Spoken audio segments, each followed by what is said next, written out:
So, guys, I'm bringing you another exclusive interview today, and it's someone that we've been waiting to interview for a very long time, waiting for the right moment, opportunity where we can actually just properly sit down and have a conversation with him and get really into his story and into his background, and particularly into this particular season because it was a fantastic season for him, as you can see by the thumbnail.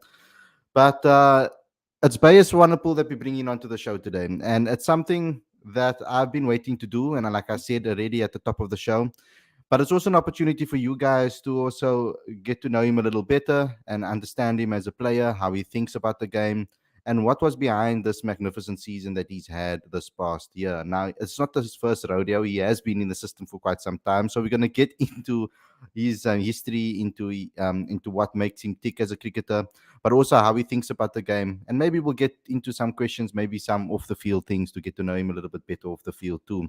But before we get going, before we get started, there's a couple of things that I need you guys to please do, and that is first subscribe to the channel, click that notification bell for all future videos. Also, don't forget to smash the like button, comment, and share. That's how we get into recommended feeds and into new audiences' feeds, of course. So please go ahead and do so as well. Then download the latest issue of Cricket Fanatics magazine monthly. Every issue is 100% free, straight to your inbox every month. The link is on the screen now, as well as in the description. If you want to help us grow and promote South African cricket, you can become a Patron today. The link is on the screen as well as in the description. This will also help us grow as a company as well, so that we can do more of these type of things in the future. So please get involved with the Patreon account. And then if you guys want to get your daily dose of Cricket Fanatics Mag besides the daily show, then go to cricketfanaticsmag.com for all regular updates. So without further ado, I'm really excited about this one. Let's get straight into today's video.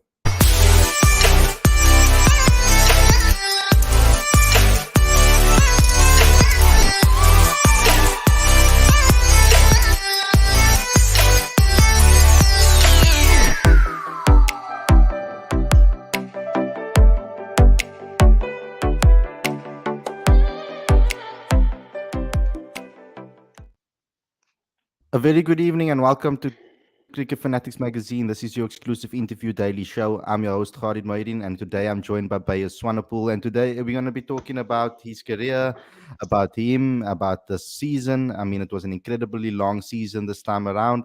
And it's an opportunity for you guys to also ask some questions to a player that you've been asking for on this particular channel. So welcome to the show, Beyers. How are you feeling? How are you doing now that it's a little bit of an off season? Yeah, thank you very much for hosting me. Yeah, for having me on the show. Yeah, it's been a tough, long season. But yeah, I've been fortunate for a month now to put up my feet and just watch some TV and eat some snacks and stuff. So yeah, I've been enjoying the off month so far. So, now, you said you're watching in some TV and some and eating some snacks, etc. But what sort of things do you watch on TV? Let's get into that first and foremost. Are you into series or into movies or what sort of things? Are you a sports lover, of course, besides cricket? All right, so obviously in this household, it's just sport on the TV. So I'm not I'm not really a series guy. So yeah, series haven't got me yet. So yeah, so any type of sports, rugby, cricket, golf, um, athletics, whatever it is. Yeah, the TV is like 24/7 on just sports. So yeah, my wife get actually mad about it because every time she walks in the house, it's just sports. So Yeah. yeah, it's actually a good thing. So can you maybe mention some other teams that you support in other sports? So rugby wise, I'm always just like a Sharks fan. I've been a Sharks fan since I could have known to watch rugby.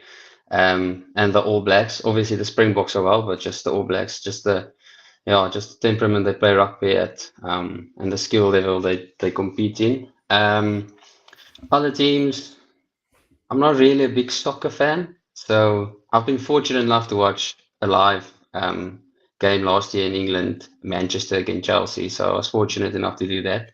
So that's like a box tick. So it's not like I'm gonna follow them now. It's just like I'm there, done that. So yeah, I think rugby, cricket, and golf is actually the three bigger sports that I'm really into. I have to ask, is it City or United that you No, Man watch? United. Okay, good. I Yeah. was about to leave the stream right now. No, I'm just No, joking.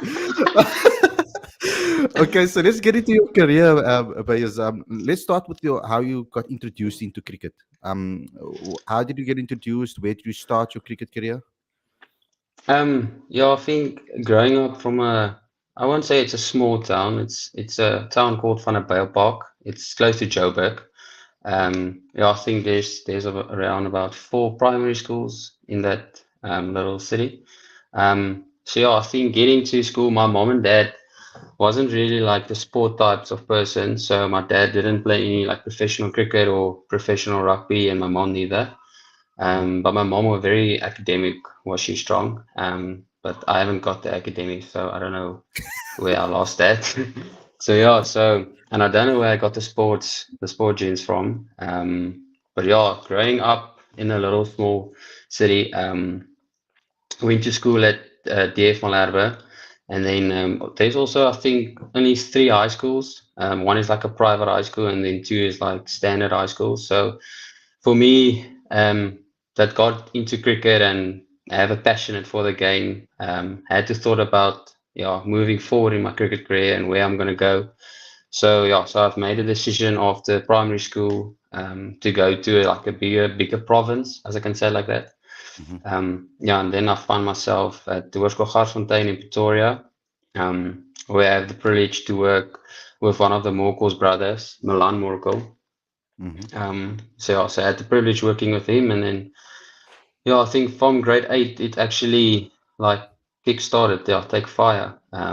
Playing professional under 13, 15, 17, Coke Week 19 twice, and then yeah, I think the move from like a small city to a bigger city challenged me a bit because I went to hostel. So it's out of the house. You're on your own. You don't go every often back home to see your parents. So it's like, yeah, every weekend you have sports. So seeing my mom and dad wasn't, it was tough, but I knew that if I push through that I'll get the awards at the end of my career. mhm. I mean, that's brilliant. I mean, I didn't actually know that you stayed in a hostel. I know that Yeah. you formed part of like the Titans Cubs and all of that and in the academies, etc. But I didn't actually know that you stayed away from your parents. That's a massive step and move. I mean, a lot of players maybe only get that with their first franchise contract. Yes. So what was that experience like? I mean, you mentioned Van der Bijl Park. I mean, it has good memories for me too. My first ever South African judo medal I won in Van der Bijl Park. So Okay. it always reminds me, and I'll remember that place forever. But from your perspective, when it comes to staying on your own without your parents, I mean, what sort of pressures do you have to deal with regards to that? Was it tough for you during that period, or did you get kind of used to it towards the end of school? So obviously it was a big challenge for me. Just I think I was 13, grade 7, where I Mm, needed to make the decision, and it's not a little decision because obviously you have to think like where are you going?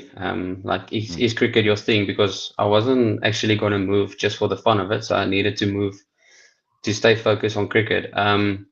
So I think with the right mindset, if I could say it like that, I was in a good space because I knew that I'm doing it for cricket. I'm not doing it for to please someone or just to get out of the house or whatever funny reason. But I mhm, think the main goal was to do cricket, and obviously I think the system that high school have is just it's unreal. It's cricket like all year.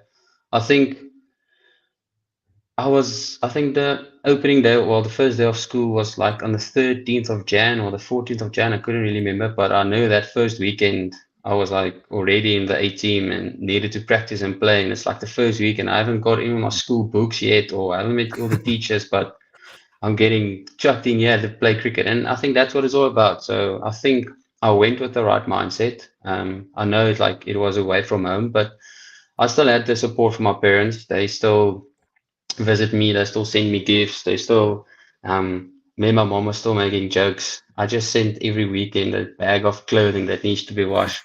We still we still laughed about that. But yeah, I think I went with the right mindset, yeah, and I knew that the goal I want to achieve was being a professional cricketer after school. So I think I'm not one day like disappointed in the decision that I've made. Mhm. I still believe that that was the best decision for my career.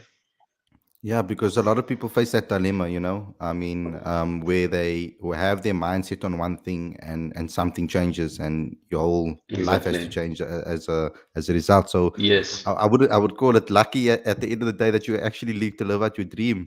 Yeah. When did the province change happen? Because I see that you obviously made your debut for Free State first. So when did that all happen? How did that from under 19 cricket, etc.? I mean, how did you make that move for the contract? Why didn't the Titans pick you up, for example? Did they offer you a contract, or was there So conversations? yeah, it's a tough one actually. Because if you're in school and those time at the Titans, there were still big names, Dennis the Yeah. Brains and Henry Davids and so I feel obviously looking up to them as a young high school learner and cricket player that you want to play for the Titans one day. Obviously, I've represented all professional like school under the 15, Mm. 16, under 15, 17, and then twice Coke Week. Um, so basically, after the Cups Week 2017, after my matric year 2016, the Cups Week is most in early Jan. Yeah. So after that Cups week, I didn't really had a plan. I already had a contract in the UK to play club cricket in the UK. Okay. So I was actually like taking a gap year. What is that? That's what they call it nowadays, a gap year. But so I was planning on going to the UK, but I didn't have any plan from January after the Cups weeks until April, the day that I fly, and then straight after the Cups week. I think we ended on like I think it was a Wednesday. We fly back on a Thursday morning to Joburg. I got into Joburg, and then I actually like started my holiday before I go to the UK. And then Mhm. I think that Friday morning, I think it was like the 11th, if I'm not mistaken. Quentin Friend, he's now the assistant coach for the Dolphins. He Mhm. was back then the academy coach for Free State, and he sent me a Facebook message and asked like what's my plans? Did the Titans offer me something, academy contract or whatever? And then I was honest with him and I said, well, they haven't spoken to me that since that provisional week in Bloom. So I haven't heard anything about them. I don't have any plans with them. So I'm actually a free liner at the moment, but I'm going to the UK in April. And then he said, okay, that's perfect. I'm going to send you a bus ticket and you're going to climb on the bus tomorrow. You're going to join the Free State Academy. I Wow. was like, what? Yeah. So I think, yeah, a big shout out to him. I think if it wasn't for him, I don't think I would be here today where I am today. It would have taken me longer. But yeah, I think he like was one of the main reasons of my cricket career so far after school. So yeah, Mm. then he bought me a ticket, and I'm thinking it was that Saturday or Sunday morning. I'm on the bus, came into Bloemfontein, had two training sessions, and I went on my first academy week with Free State, and then played two academy weeks, and then I came home in April. Then I go to the UK, and then straight after the UK, I came back, and then I was part of the semi-pro Free State squad. Practiced around 2 weeks with them, and then I made my first class debut against KwaZulu-Natal Inland in Pietermaritzburg. And then next week, I've made my debut against Eastern Province at St. George's, my home ground at the moment. So yeah, Mhm. so everything like literally happened in that month after I got back from the UK. So I've got my first class debut, endless A debut, played about 4 or 5 games more until the end of the season, and then I got my first semi-pro contract at Free State. Okay, excellent. And I mean, tell me about your time in Free State, your experience over there, what you learned, and picked up. So obviously going there, I went that first 3 months I was on an academy contract. So they obviously paid for my accommodation and got some like free petrol cash, if you can call it like that. Mm. And then they obviously came into a degree with COFSI's University of Free State that I need to study. So COFSI's then said they'll pay half of my study fees, and then Cricket Free State will pay the other half. So then as soon as I got back in August, I've registered for the second semester. So then I started my education degree, senior phase. So then played club cricket for Coffees, went to the club jams with Coffees. Yeah, really enjoyed my time. Free State is actually it's actually like a good space for yourself. If I can say it like that, especially with the pipeline of cricketers coming through Coffees is quite good. I feel the structure there is well planned and well set. So if you can gel with some of the players, then you can really can go far. Mm. That's brilliant. And then your move, you obviously moved over to Northern Cape. Can Yeah, we okay. and I mean your season kind of took off from there. I want to know how you got scouted from Northern Cape to go to a franchise like the Warriors afterwards. I mean, didn't you play for a game for the Knights as well, if I'm not mistaken? Yes, I did. Yeah, Yes, I yeah. did. So yeah, so my first year that so I've played more games on an academy contract for the semi-pro side than I was on a friend like a semi-pro Mm, contract playing for the team. So yeah, so I that's bad. feel yeah, so that the 2018-2019 season, I got my first semi-pro contract at Free State, and then I played about 3 games. I was unfortunately to miss out on the Africa Cup due to an injury, and then after that, just Okay. never got picked, never got like form. And then the window period for the standard contracts opens about like the 20th of March until like 15th of April, and then Free State offered me a contract again for to stay on at Free State. And Yeah. then I had a hard thought about it, especially where's my cricket going because I wasn't once involved in a night's training camp or Mm, a night's like I just keep on bowling for them, but I wasn't involved actually. So then I was like, to be honest, is my cricket gonna go? Yeah, I have my studies as backup, but do I really want to just study or is cricket a thing? Like I've made a big decision to go to like a boarding school, and now I just want to throw everything away. So then JP Trichardt gave me a call, and then he said he's coming back to Northern Cape from Northerns because he was that year at Northerns, mm-hmm. and he said, "Well, is Free State off you?" And I said, "Yes, coach." And then he said, "Well, you're gonna play every game for me. I'm gonna back you." And yeah, I think those two sentences that he said just got me. I was like, yeah, I'm fully in, I'm fully committed. And then the next morning they send me my letter of intent, sign that. The next day I've got my contract, sign that, and then I find myself in Kimberley. And I feel that was the make or break in my cricket career. If it wasn't for that season, I don't think I would have been here today.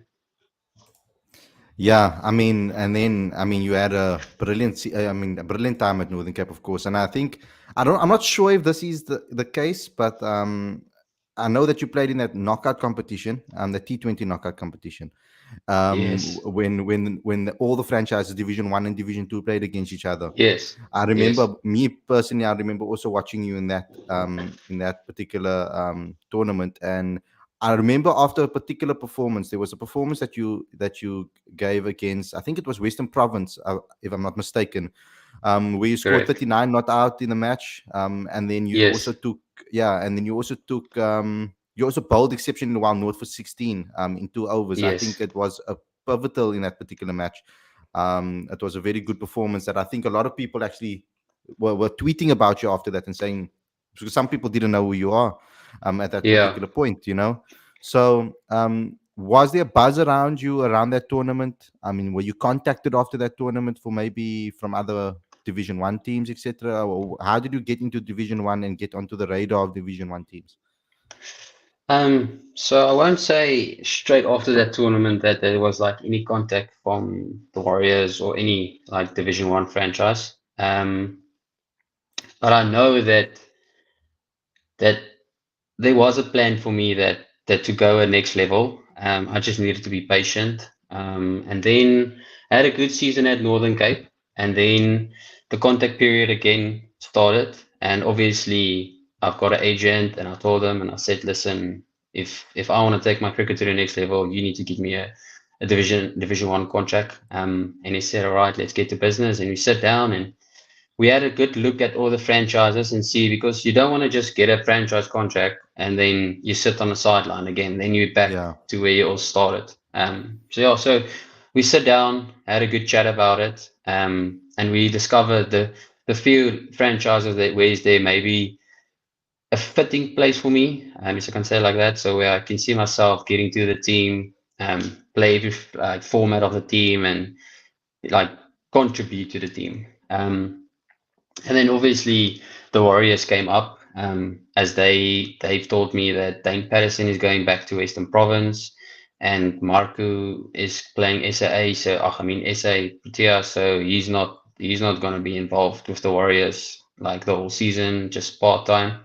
And then we said, all right, okay, so who's the bowlers there? So I will be the only white bowler at the moment if I'm coming to the Warriors. And we had a look at that, and we had spoken to them.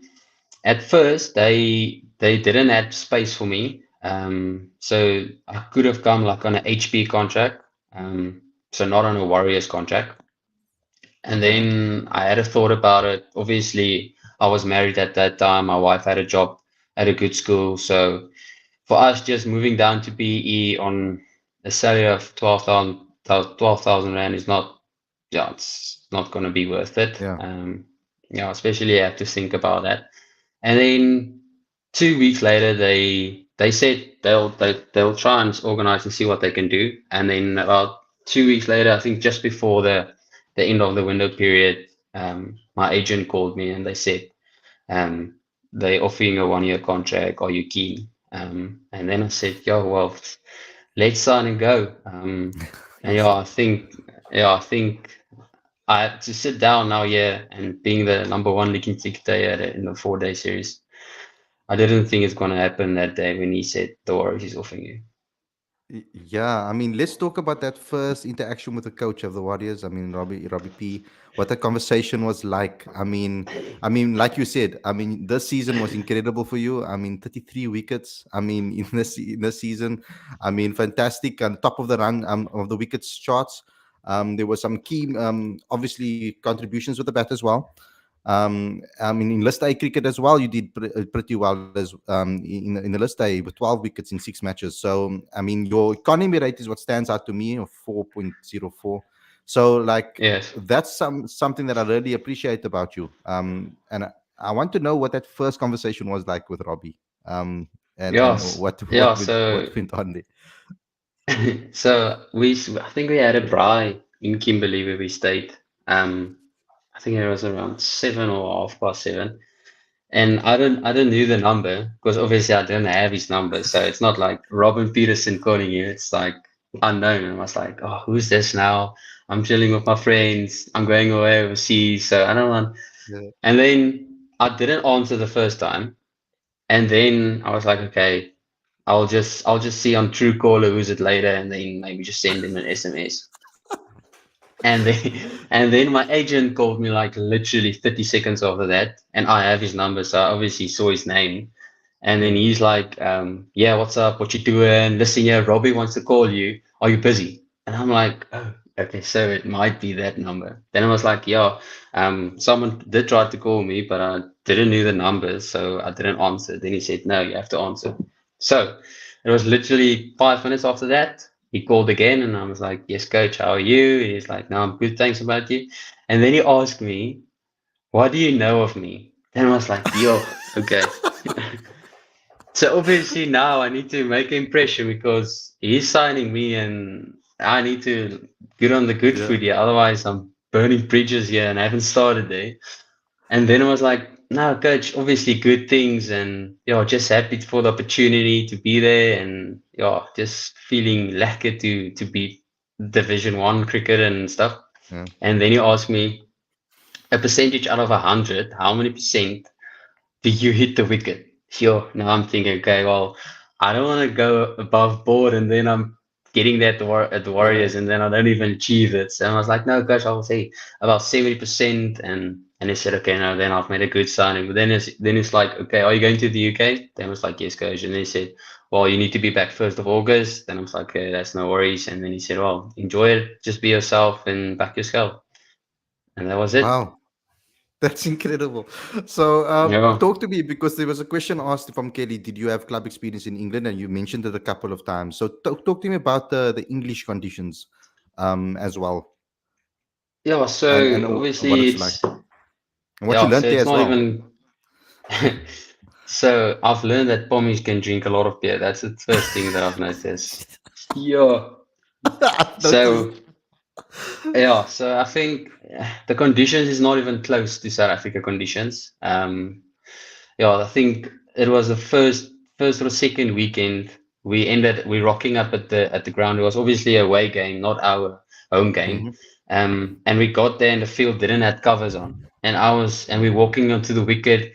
The wicket is underwater. You can't even see the lines. And I was like, no guys, let's just back up and go.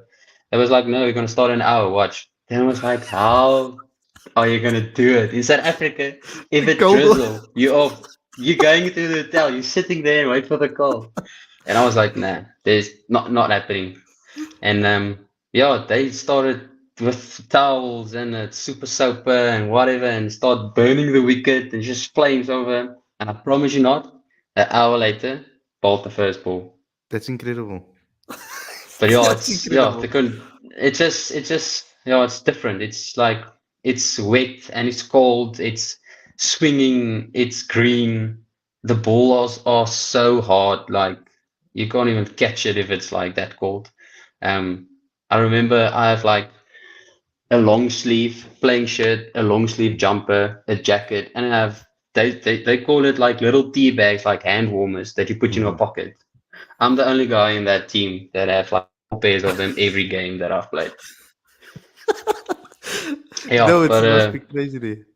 no, but yeah, but you learn a lot. I feel it's like obviously it's not the same as South Africa where you can just walk in and Mm. hit the ball from ball one.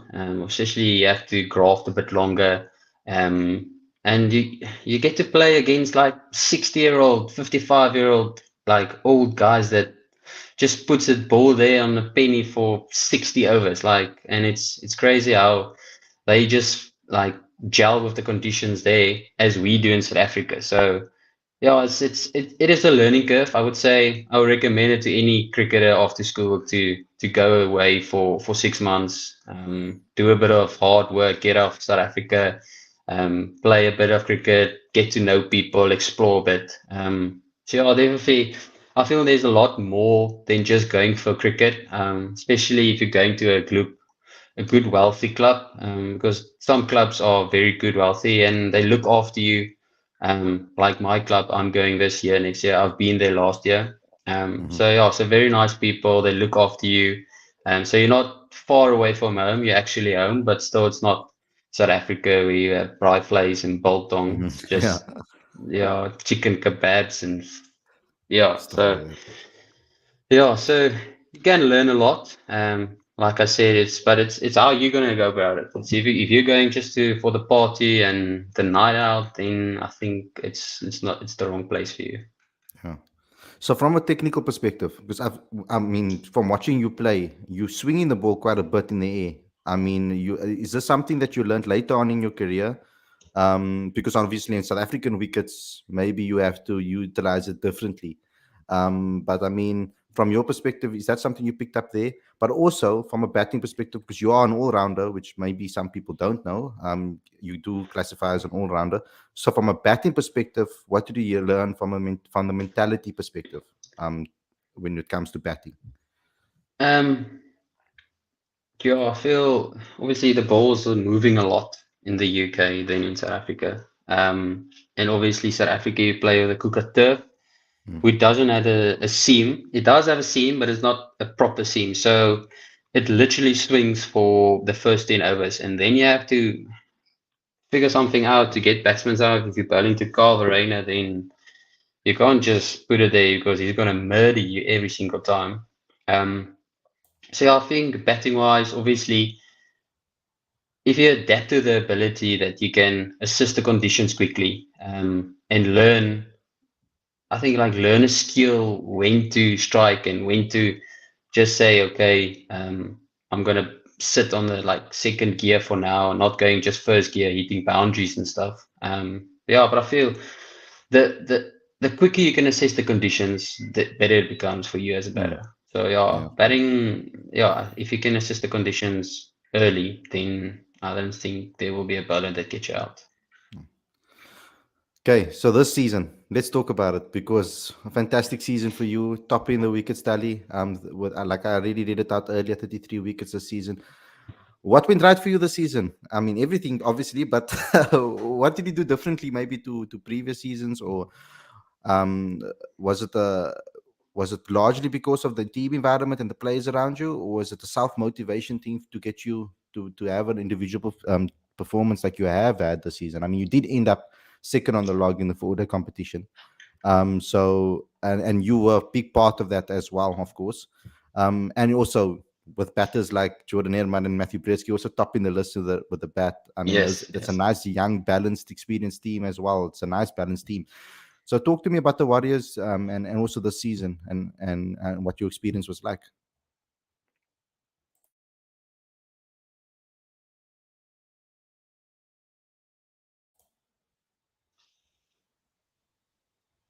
Hello. Are you still with me? I think maybe you just Sorry, got a call or the something. load shed. Oh, load No, shedding. the load shedding just came on, so the Wi-Fi just reconnected. Sorry. Yeah, no problem. Same here. Okay, so So did is you hear it? everything I asked? Yeah, I've also got load shedding now. Yeah, yeah. um, Okay, so yeah, I think just coming to the Warriors, actually, I had like a good mental think about it. Because obviously you can't just come to Division A and think you're going to walk over like Division B. Um, yeah, I feel it firstly start off by a coach. If he tells you I'm backing you 100%, then you know you got the freedom to play whatever you need to do to make a success. And I feel Robbie really implement very good when I came here in the beginning of the season. He said, "Well, if I'm fit, I'll play every format of the game," and that's quite a big thing, especially if you come first in a Division A team. If you have the likes like Linton Steeman and Nave and obviously Marku being around. Yeah, if a coach tell you that, then you know you have to pull up your socks and you have to impress. Otherwise, there's the next guy that's knocking the door off. Yeah, to be honest, I didn't believe the season's going to go that well. Um, like I was planning on like a good average season and then getting another contract and then maybe progress every year, getting better and better. But yeah, like I have a big thing. It's that I've like a philosophy that I tell myself. It's easy to get to number one, or it's easy to be the leading wicket taker, or it's easy to be the number one, but it's harder to stay there. yeah. And I think yeah, I think that's going to be the next big um, challenge for me now because now I've stamped on my name in Division A cricket. So now it's like all about can I stay there? Can I be better than this season? Can I maybe get to 40 wickets next season or close to 50 wickets? So yeah, so I think getting better will be the big challenge for me moving into the next season. And your plans with the bat? I mean, I know you got Bakir Abrams over there, of course, at the Warriors as well, who's a very good batting coach as well. So Yeah, can you give me some insight into what you've learned from him, etc., and also what your plans are with your batting side of things? Because you do know that South Africa is missing that like number seven type of player. I yeah. mean, we've been looking for all rounders. We short of all rounders in South African cricket. So there is a spot there for you maybe to take it in the future. So what's your plans with the bat? Yeah, so I'm gonna be honest. I think my batting didn't come to the party this season. I think there was quite a few opportunities that I had that I didn't take with both hands. Yeah, Coach Bakir, well, just overall a very nice guy, easy to speak to. Can learn a lot from him. I know the first month that I was here in August. Obviously we didn't have outdoor facilities, so it was all indoors and in the gyms and stuff. And then I've met him first because Robbie was still away in Manchester. I think he was busy with a Yeah. degree or something, so he didn't join the first month. So it was just Bakes. Yeah, just be in that first month. I've learned so much about just being just thinking different about the game. I think it's not just see the ball, hit the ball. I think there's a lot of things that's yeah that he learned to me that I can really take in. But I didn't because my batting didn't show it. But I still got a lot of time to improve it, and I have asked him.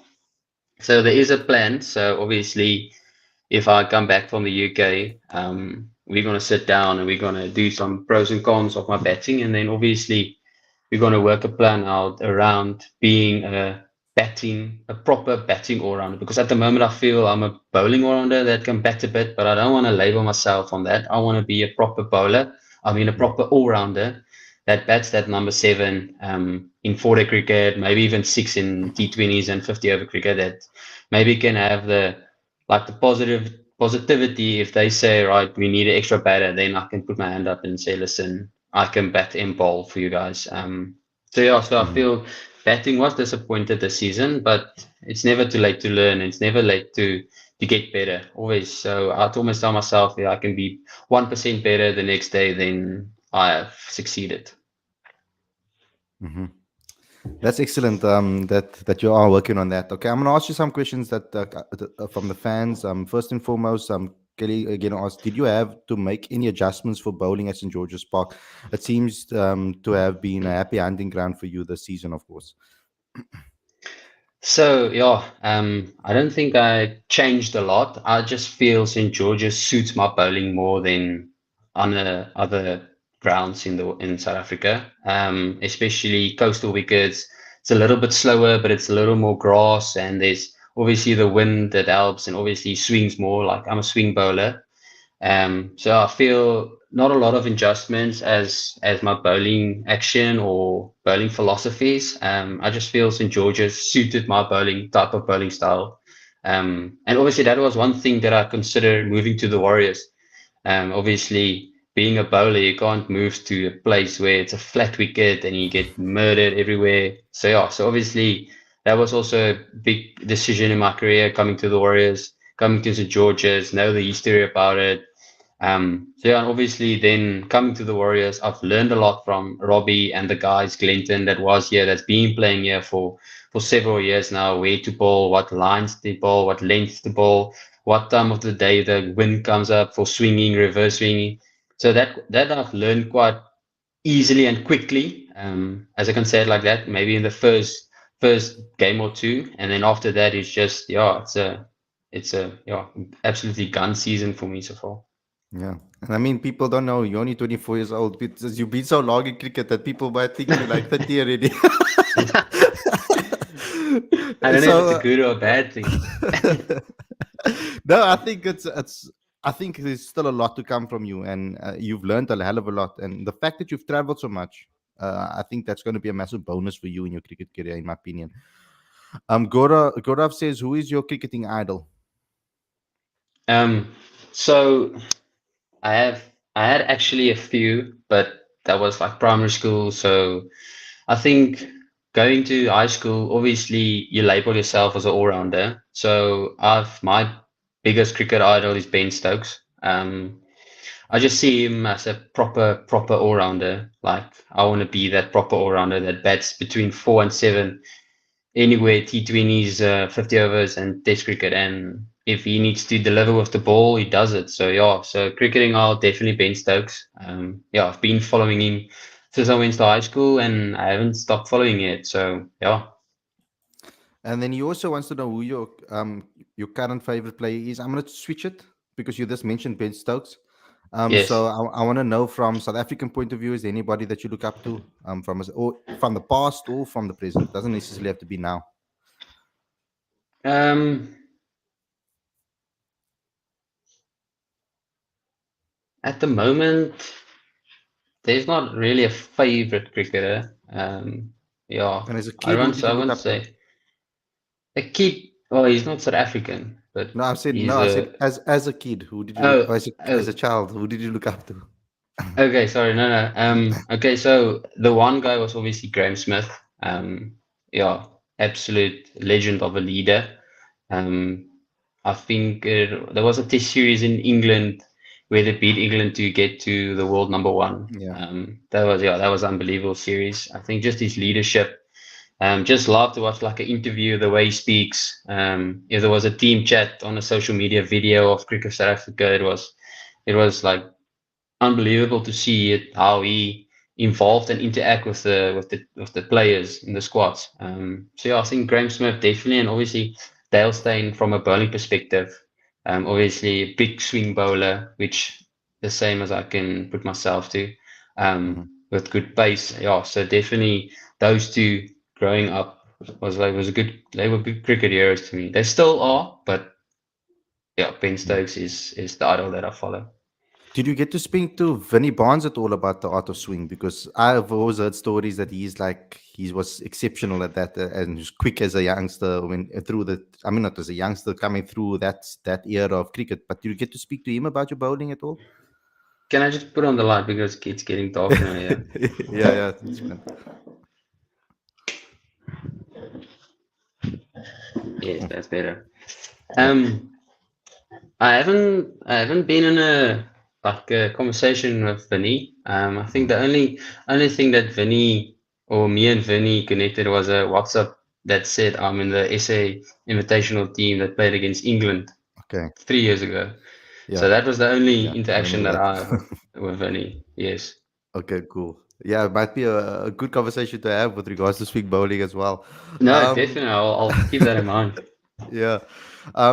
So your goals going forward. I mean, you spoke about that you want to improve your batting, etc. But for the next season now, I mean, off season now, what your plans are, and then going into the next season, what your goals are. So yeah, so I'm actually flying on Tuesday to the UK for the off season in England, and then I don't know what is the plans coming back yet.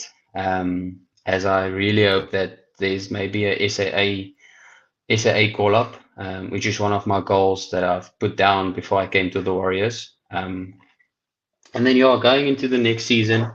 Um, Truly contribute to the team from a batting perspective because I've let everyone down. So I feel I need to contribute with my batting. So that's probably a big goal for me. And then yeah, I think to stay number one again for the next season would be another big goal. And then obviously to be part of the SA20 and then maybe a few T20s gigs around the world after that.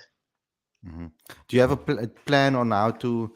Because you've been very successful in first class cricket and list A cricket. So is there plans to improve in T20 cricket, etc.? It's not like you haven't done one in T20 cricket, but I'm just saying, like, to get that contract, do you have goals that you set to say, okay, this is how I'm going to improve, so I can maybe get that better stats in SA20s or better stats in T20 cricket. I mean, Yeah, I feel I haven't played a lot of T20 yeah, cricket. I think I've played about 11 games now. yeah, And I've been playing professional cricket now for 6 years. So yeah, that's not a lot. So I won't be hard on myself, but mm, I feel T20 cricket it's either your way or the highway. And if it's your way, then you have to go with it. And I feel I haven't got that opportunity yet that I can stamp my name in T20 cricket. So I had a few good games for the Warriors in this T20 comp that we had in Poch. But obviously it wasn't good enough for me to be selected for one of the SA20 franchises. But hopefully, not just being a T20 player, hopefully they have a look at my one day and at my one day stats at the Warriors as well. So yeah, hopefully just being involved in SA20 could give me that confidence and mm. to set goals and being involved and being around players, rubbing off shoulders with them. So yeah, so obviously I haven't played a lot of T20 cricket, but it's still one of my biggest games that Mm. I love. Yeah, I mean, a lot of people have said that first class cricket can help you in the T20 game, and you also you would have also kind of experienced that blip with COVID.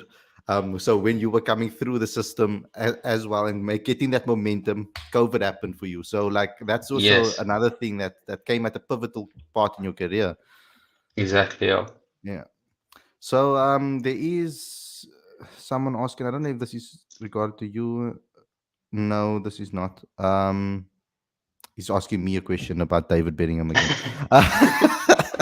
Okay, Bayers, thanks a lot for coming on the show. I really enjoyed chatting to you, and I hope that we can get more of this going forward in the future. I really enjoyed this interview. Yeah, Um, please, if you send me a WhatsApp, I'm always keen. I'm okay, always keen. thanks, bro. And is there anything you want to say to maybe anybody out there, or a shout out or anything? Nothing. I'm just Just kidding. the one thing I will say is watch the space.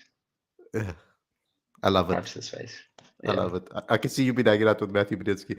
Okay, so Yeah, no. He's a legend. What a guy. what a guy. Okay, Yeah. guys, thanks a lot for tuning in, Bayers. Thanks a lot for also coming on the show. Guys, Thank please you. don't forget to do a couple of things for us. Please subscribe to the channel, click that notification bell for all future videos as well. Don't forget to also download the latest issue of Cricket Fanatics magazine monthly. Every issue is 100% free, straight to your inbox every month. The link is on the screen as well as in the description. Become a patron if you want to help us grow and promote South African cricket. Smash the like button, comment, and share. And go to cricketfanaticsmag.com for all regular updates. To everybody that watched and tuned in, thanks a lot. Players, share this to as many people that you can, please. We need all the help we can Definitely get. gonna do. We are No, the definitely we gonna. are the road to 4,000 subscribers. I think we're only about 90 away. So we're really Okay. trying to push to that on YouTube. So thanks a lot, everybody, and enjoy the rest of your evening. And I'll see you guys tomorrow with another daily show. We're hoping to interview Jordan Herman tomorrow, actually. So that's another interview that we want to promote for tomorrow evening. But thanks a lot for watching, and I'll see you guys again very soon. Peace out, everyone. Cheers, guys.